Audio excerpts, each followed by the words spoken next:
হুগলি জেলার বাঁশবেড়িয়া অঞ্চলে অবস্থিত হংসেশ্বরী কালী মন্দির। 19 শতকের প্রথমার্ধে নির্মিত এই মন্দির এতটাই রাজকীয় যা নিঃসন্দেহে সবাইকে মোহিত করতে পারে। তবু এই মন্দির এখনো অনেকের কাছেই অজানা। আজ আমরা জানব এই মন্দিরের ইতিহাস আর সেই সঙ্গে সমস্ত গুরুত্বপূর্ণ তথ্য। হংসেশ্বরী হলেন দেবী কালীরই একটি রূপ।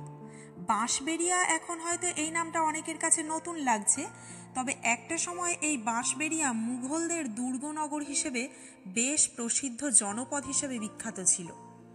এখানকার রাজপরিবারও ছিল প্রজাবৎসল হিসেবে বিশেষ জনপ্রিয়।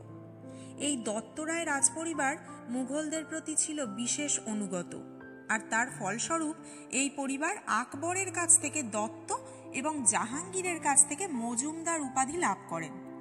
সারা বাংলায় মাত্র 4টি মজুমদার উপাধি পাওয়া পরিবারের মধ্যে এই পরিবার ছিল একটি।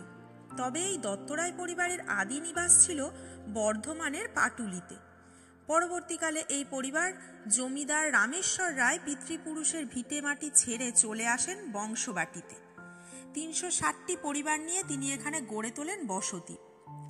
এই রামেশ্বর রায় এখানে জমিদার থাকাকালীন গোটা বাংলা বর্গী আক্রমণে বিপর্যস্ত হয়ে যায়। শোনা যায় তিনি মারাঠা শত্রুদের হাত থেকে নিজের তৈরি বসতিকে রক্ষা করার জন্য একটি বাঁশ বন পরিষ্কার করে 1 মাইল জায়গা জুড়ে একটি পরিখা বেষ্টিত দুর্গ বানিয়েছিলেন।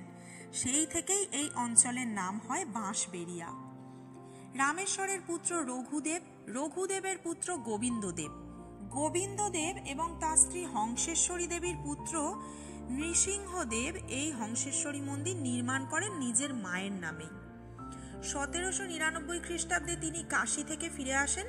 জমিদারির মালিকানা থেকে পাওয়া যে টাকা তিনি লন্ডনে যাওয়ার উদ্দেশ্যে জমিয়ে রেখেছিলেন, সেটা দিয়েই এই মন্দির স্থাপন করার কথা চিন্তা করেন। 1802 খ্রিস্টাব্দে শুরু হয় মন্দির নির্মাণের কাজ, কিন্তু দুর্ভাগ্যবশত এই কাজ চলাকালীনই তার মৃত্যু হয়। থেমে যায় মন্দির নির্মাণের কাজ। পরবর্তীকালে তার স্ত্রী রানী শঙ্করী দেবী পুনরায় চালু করেন এই নির্মাণ কার্য এবং 1814 সালের শেষে গিয়ে এই সুন্দর মন্দিরটি নির্মাণ হয়। পদ্মকোরক আকৃতির 13টি চূড়া বিশিষ্ট এই মন্দিরটি দক্ষিণমুখী, যার উচ্চতা 70 ফুট। সমস্ত মন্দিরটি ইট ও পাথর দিয়ে তৈরি বারাণসীর স্থাপত্য শিল্পের আদলে নির্মিত। এই মন্দিরের পাথর এসেছিল চুনার থেকে, আর কারিগরেরা সবাই ছিলেন জয়পুরের। এই মন্দিরের 5টি তলা আসলে মানবদেহে ষট চক্রভেদে যে 5টি নাড়ি আছে তারই প্রতীক। দেবী হংসেশ্বরী এখানে কুলকুণ্ডলিনী রূপে অবস্থিত। নিমকাঠ দিয়ে তৈরি দেবীর বর্ণ নীল রঙের। পঞ্চমুণ্ডির দেবীর ওপর স্থাপিত সহস্রদল পদ্মের ওপর শায়িত শিবের নাভি থেকে ওঠা পদ্মের ওপর দেবীর অধিষ্ঠান।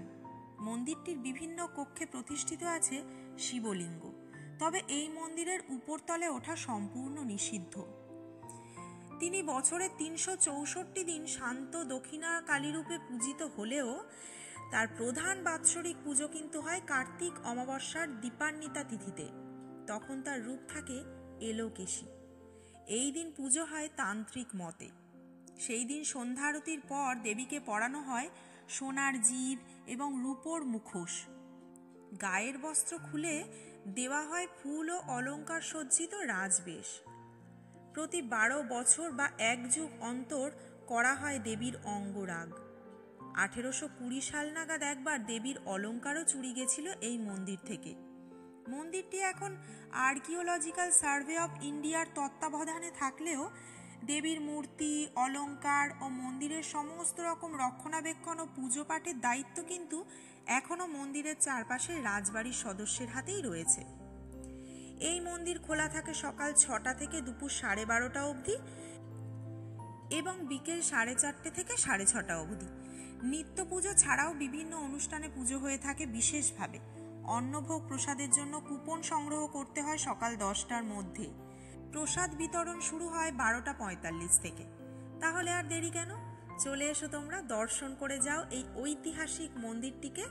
কমেন্টে অবশ্যই জানিও কিন্তু কেমন লাগলো তোমাদের আজকের ভিডিওটা।